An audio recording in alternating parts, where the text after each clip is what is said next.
Good morning बच्चों हम लोग विज्ञान में ऊतक पाठ पढ़ रहे थे और पिछली कक्षा में हम लोगों ने पेशीय ऊतक पढ़ लिए थे। आज हम लोग पढ़ेंगे पेशीय ऊतक जो हैं रेखीय ऊतक, अरेखीय ऊतक और जो हृदय पेशी ऊतक है उनके बीच में क्या क्या अंतर है। तो जो रेखीय पेशी ऊतक होते हैं या अरेखीय तथा जो हृदय पेशी ऊतक होते हैं उनमें जो अंतर है कि पहला अंतर है कि पेशी तंतु और आकार में। यानी जो रेखीय पेशी होते हैं वो लंबे होते हैं, सक्रिय होते हैं, बेलनाकार व अशाखित केंद्रक संख्या व केंद्रक स्थिति होती है।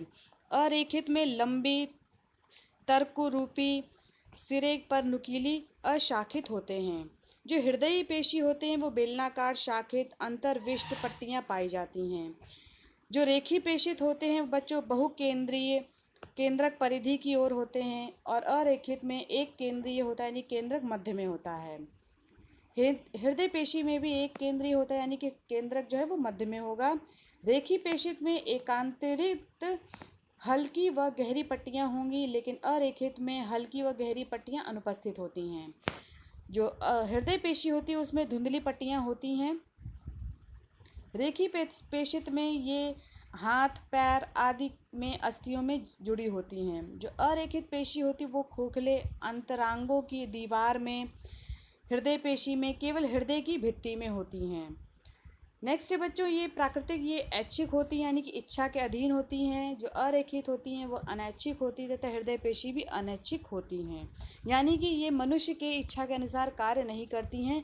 एक तो ये अरेखित पेशी नहीं कार्य करेगी, दूसरी वो हृदय पेशी कार्य नहीं करेगी।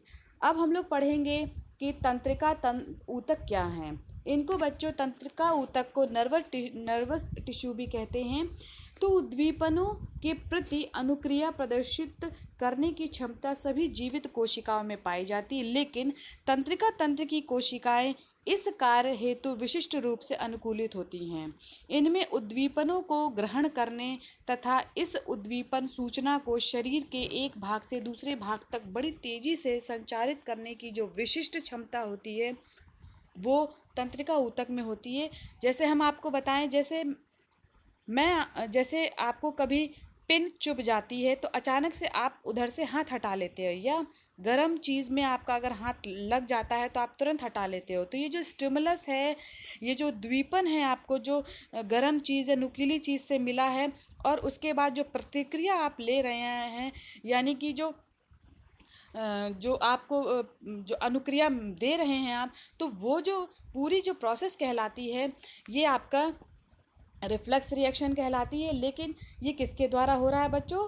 ये हो रहा है तंत्रिका ऊतक के द्वारा हो रहा है। ठीक है, तो जो मस्तिष्क है, मेरुरज्जु जो आपकी स्पाइनल कॉर्ड है यानी कि रीढ़ की हड्डी के बीच में जो मेरुरज्जु पाई जाती है उसे कहते हैं स्पाइनल कॉर्ड, तथा सभी तंत्रिकाएं तंत्रिका ऊतक के बने होते हैं। इस तंत्र की कोशिकाओं को तंत्रिका ऊतक या न्यूरॉन कहते हैं। यानी कि अगर एक आप जो क्या कहते हैं तंत्रिका ऊतक को कहें, तंत्रिका ऊतक का जो एक कोशिका होगी उसे कहा जाएगा न्यूरॉन। प्रत्येक न्यूरॉन में निम्नलिखित प्रमुख भाग होते हैं। पहला तो होता है कोशिका काय, दूसरा होता है कोशिकीय प्रवर्ध। जो कोशिका काय है ये तंत्रिका कोशिका का प्रमुख भाग है। ये लगभग गोलाकार भाग में सघन कोशिका द्रव तथा एक बड़ा सक्रिय केंद्रक पाया जाता है। यानी कि इस भाग में जो मेन जो भाग है इसी में ही बच्चों केंद्रक पाया जाएगा। जो कोशिका द्रव में विशिष्ट कण यानी कि निजल्स ग्रेन्यूल की उपस्थिति न्यूरॉन का प्रमुख गुण है। ये कोशिका काय व डेंड्राइट में सीमित होते हैं। अब देखते बच्चों कोशिकीय प्रवर्ध क्या है। यानी कि जो कोशिका है यानी कि जो तंत्रिका कोशिका है उसमें जो धागेनुमा जो प्रवर्ध निकलते हैं वो क्या है? तो ये लंबे धागे जैसे प्रवर्ध हैं जो दो प्रकार के होते हैं। पहला तो है बच्चों एक्सॉन। तो एक्सॉन कोशिका काय से निकलने वाला सबसे बड़ा व मोटा प्रवर्ध है जिसकी मोटाई एक समान रहती है। इसका अंतिम व मुक्त सिरा शाखित होता है। ऐसी प्रत्येक शाखा का सिरा एक घुंडी के रूप में फूला हुआ होता है। यानी जो एक्सॉन है इसका जो एक सिरा होगा वो घुंडी के रूप में फूला हुआ होगा। ठीक, देखिए यहाँ पे आपको तंत्रिका कोशिका की संरचना दिखाई दे रही है। देखिए यहाँ पे जो डेंड्राइट्स हैं वो बाहर की ओर निकल रही, बीच में बच्चों केंद्रक है, जो केंद्रक के बाहर जो है दिखाई दे रहा है, जो संरचना आपको कोशिका काय रूप में दिख रही है, ठीक है। और बीच में बच्चों केंद्रक के बाहर जो है कोशिका द्रव्य है। फिर उसके बाद एक प्रवर्त बाहर की ओर आ रहा है जिसे कहा जा रहा है एक्सॉन या फिर तंत्रिकाक्ष, ठीक। उसके बाद जो एक्सॉन है, कहीं कहीं पर ये डबल मेम्ब्रेन है, यानी कि डबल स्तर की जो है झिल्ली पाई जा रही है, ठीक है, जिसे कहा जा रहा है माइलिन शीथ या आच्छाद कहा जा रहा है। बीच में बच्चों गड्ढे रूप में दिखाई दे रहे, इसे कहा जाता है नोड ऑफ रैनवियर कहा जा रहा है, ठीक। अब बच्चों नीचे देख रहे हैं तो अंतस्थ शाखाएं भी आपको दिखाई दे रही हैं, ठीक है। तो ये तो है बच्चों एक तंत्रिका कोशिका की संरचना।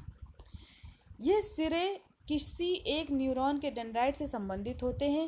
यह सिरे किसी पेशी से भी संबंधित हो सकते हैं, यानी ये जो डेंड्राइट ये जो आप न्यूरॉन देख रहे हैं ये किसी दूसरे जो कोशिका है तंत्रिका कोशिका उससे उसकी डेंड्राइट से ये जुड़े हो सकते हैं, या फिर ये किसी संबंधित पेशियों से जुड़े हो सकते हैं। तो एक्सॉन तंत्रिका आवेग को कोशिका काय से विपरीत दिशा में संचारित करती है। एक्सॉन की शाखा के सिरे व अगले न्यूरॉन के डेंड्राइट के बीच के संबंध को सिनैप्स कहते हैं। जैसे अगर दो न्यूरॉन हैं, दो न्यूरॉन के बीच में जो संबंध है, जो एंड पॉइंट है, जो जुड़ाव है, उसको कहा जाता है सिनैप्स। अब देखते हैं बच्चों डेंड्रॉन। तो कोशिका काय से निकलने वाले एक अन्य छोटे आगे की ओर संकरे होते जाते हैं शाखित प्रवर्त डेंड्रॉन कहलाते हैं। इनकी पतली शाखाएं डेंड्राइट्स कहलाती हैं। डेंड्रॉन में तंत्रिका आवेग कोशिका काय की ओर संचरित होता है। तंत्रिका आवेग के कारण ही हम अपनी ऐच्छिक पेशियों को अपनी इच्छानुसार गति प्रदान कर पाते हैं। अतः अधिकांश तंतुओं में तंत्रिका तथा पेशीय ऊतक का जो कार्यात्मक संयोजन है वो मौलिक रूप से पाया जाता है। एक तंत्रिका कोशिका 1 मीटर लंबी हो सकती है, यानी कि जो लंबाई है उसकी बच्चों तंत्रिका कोशिका की वो 1 मीटर तक हो सकती है। न्यूरॉन से निकले अनेक तंत्रिका तंतु यानी कि जो एक्सॉन है या डेंड्रॉन है आपस में संयोजी ऊतक द्वारा जुड़कर एक तंत्रिका या नर्व बनाते हैं बच्चों।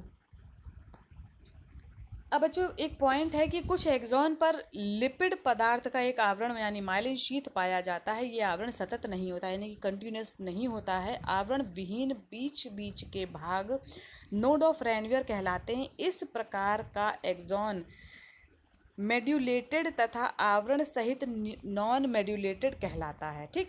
यानी कि जहाँ पर आवरण होगा वहाँ पे नॉन मेड्यूलेटेड होगा, और जो आवरण होगा वहाँ पे होगा मेडुलेटेड एक्सॉन कहलाएंगे, और जो जिन पे आवरण नहीं होगा वो नॉन मेडुलेटेड कहलाएंगे, ठीक। अब देखते हैं कि तंत्रिका ऊतक के कार्य क्या हैं। तो फंक्शन ऑफ नर्व टिश्यू।